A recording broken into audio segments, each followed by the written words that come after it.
आपकी असफलताओं के लिए जिम्मेदार कौन है? आपके माता पिता, ये समाज, या फिर आप खुद?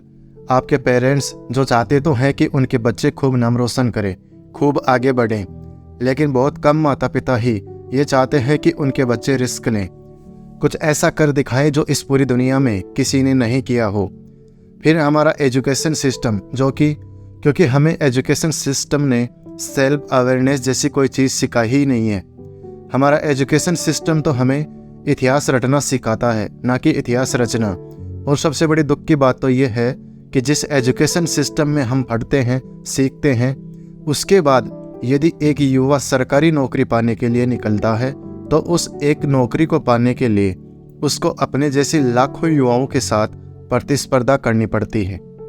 चलिए मान लेते हैं ये सब आपके असफलता के लिए जिम्मेदार है, लेकिन कई सालों से इन्हें जिम्मेदार ठहराने के बाद भी क्या आप सफल हो पाए? नहीं, बिल्कुल नहीं, और हो भी नहीं पाएंगे। एक 15 वर्ष से लेकर 30 वर्ष तक युवा ऐसी कौन सी गलतियां कर रहा है, जब तक आप अपनी कमियों को नहीं पहचानेंगे और उन्हें नहीं सुधारेंगे तब तक आप जीवन में आगे नहीं बढ़ सकते। तो ऐसी कौन सी कमियां हैं जो आपको आज से ही सुधारनी है? टेक्नोलॉजी का गलत प्रयोग पहली चीज जो आपके जीवन को बर्बाद कर रही है। आज कोई भी इंसान अपनी पत्नी, अपने बच्चों, अपने माता पिता से भी ज़्यादा समय अपने फ़ोन के साथ गुजारता है। चाहे काम हो या ना हो, वो दिन भर अपने फ़ोन को देखता रहता है। ऐसा क्या है इस फ़ोन में? हर इंसान के फ़ोन में 5 से 6 ऐसे एप्लीकेशन होते हैं जिनमें वो दिन भर लगा होता है। हर कुछ देर में उन्हें वो खोलता है, फिर बंद करता है, खोलता है, फिर बंद करता है।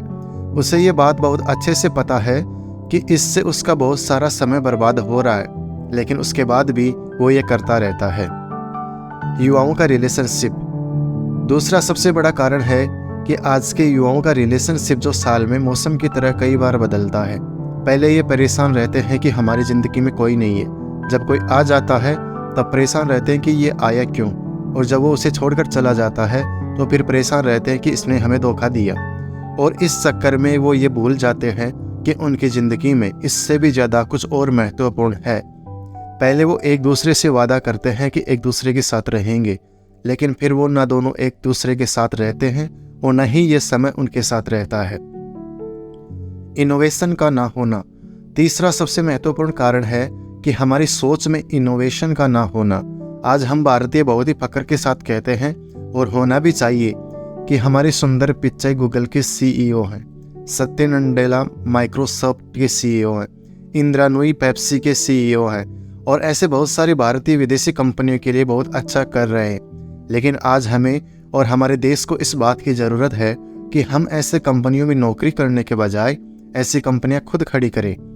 लेकिन फ्लिपकार्ट और पेटीएम जैसी बड़ी कंपनी बनाने के बाद भी हमने उनका मालिकाना हक विदेशी कंपनियों को दे दिया। यदि हम ध्यान लगाएं कि बड़ा नौकर बनने से अच्छा है कि हम छोटा मालिक बन जाएं, तो हम अपने लिए और अपने देश के लिए बहुत कुछ अच्छा कर पाएंगे। खुद की गलतियों को जानने के बाद भी तब तक काम नहीं बनेगा जब तक हम उन गलतियों को सुधार ना लें। करके दिखाने में भरोसा रखें। मेरी ये बात हमेशा याद रखना कि इस दुनिया को सुनाई कम और दिखाई ज़्यादा देता है, इसलिए आप बोलने की अपेक्षा करके दिखाने में भरोसा रखें।